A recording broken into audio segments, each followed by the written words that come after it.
জাতীয় নাগরিক পার্টিতে যে কয়েকজন ব্লুটুথ বয়েজ আছেন তাদের মধ্যে হান্নান মাসুদ ওরফে মাংস কমা মাসুদ ওরফে কান্না মাসুদ যে নামে ডাকেন, লাস্ট 2 থেকে 3 দিন যাবত তিনি বিভিন্ন বক্তব্য দিচ্ছেন। তার এই বক্তব্যগুলো আসলে হঠাৎ করে কেন দিচ্ছেন সেটাও বোঝা যেমন কষ্টকর, তবে একটা বিষয় তিনি ক্লিয়ারেন্স দিয়েছেন যে সাইকেল চালানো হান্নান হঠাৎ করে তিনি এই যে কোটি টাকা দামের গাড়ি চড়ছেন, এই গাড়িটা তিনি কোথায় পেলেন। তো প্রথমে আমি একটু কারেকশন করি, গাড়ি সম্পর্কে টুকটা গাড়ি আছে, সম্ভবত এটা গ্লোরিয়া বা এরকম টাইপের কোন একটা ব্র্যান্ড। আর যে গাড়িটা হান্নান মাসুদ চৈরা বিভিন্ন জায়গায় সে নির্বাচনী প্রচার প্রচারণা বলেন, লোকালি মহড়া বলেন, অথবা কি বলে জনসমর্থন বা জনগণের সাথে দেখা সাক্ষাৎ, এই গাড়িটা হচ্ছে 7 সিটের একটা গাড়ি। তো এই গাড়িটার সম্ভবত নতুন একদম ব্র্যান্ড নিউ, এই গাড়িটার দাম হচ্ছে 40 লক্ষ টাকা।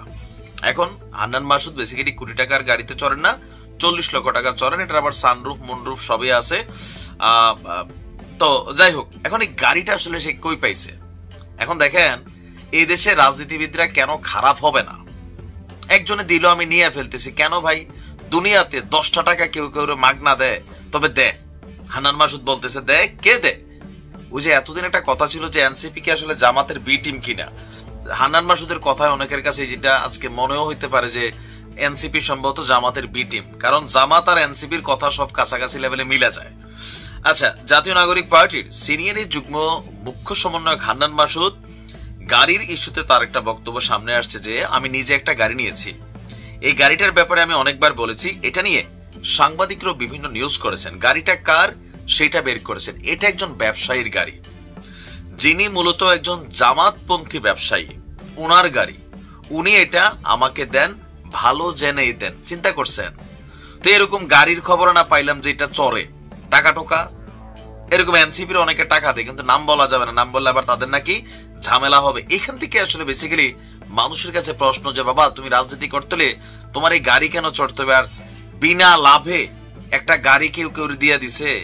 একটা সাইকেল দিল 40 দিন নামাজ পড়াইয়া একটা সাইকেল দেয়, বুঝছেন, সেখানে একটা গাড়ি দিয়ে দিছে। হান্নানের বক্তব্য যে জামাতপন্থী নেতা হচ্ছে হাতিয়ার মানুষ, উনি চান যে হাতিয়াতে আমি যেন রাজনীতি করি, ভালো কথা। এখন আমার বাড়িতে বাইকে যাওয়া তো রিস্কি, এখন তো আর আগের মতন যাতায়াত করা সম্ভব নয়। কেন? আমরা তো জানি নেতা হইতে হয় জনগণের, আমাদের মানে প্রচলিত যে নেতারা আছেন জনগণ সুযোগ পেলে মাইর দেয়, তো তোমরা তো এরকম না, তোমাদের রিস্কটা কোথায়? আওয়ামী লীগের সম্ভবত।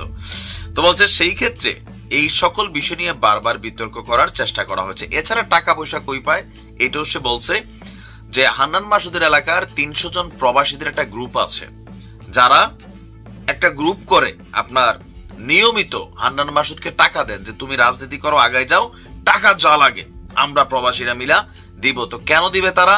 তাদের বক্তব্য হাতিয়া থেকে যেন সে নির্বাচন করে এবং নির্বাচিত হয়ে এমপি হয়। তো কোন দলের নির্বাচন করবে? জামাতের না, তারা তো এনসিপি আলাদা। তবে বারবার কেন জানি এটা সকলেরই মনে হয় যে এনসিপি আর জামাত বেসিক্যালি এটা দুইটা টিম, বাট মূল টিমটা হচ্ছে জামাত ইসলাম। এখন হান্নান মাসুদের এই গাড়ি নিয়ে বেশ কয়েকবার বিতর্ক হয়েছে, এখন সে তার জায়গা থেকে আপনার মানে একটা বক্তব্য দিছে আর কি।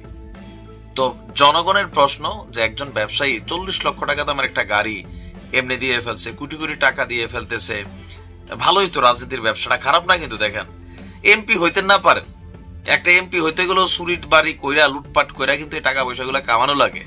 তো এরা তো অটোই পাইয়া যাচ্ছে। ইউনূস সাহেব 5 বছর থাকলে আরো অনেক কিছু পাবেন, এই জন্য এনসিপি চায় তিনি মিনিমাম 5 বছর আরো থাকেন, ভালোই।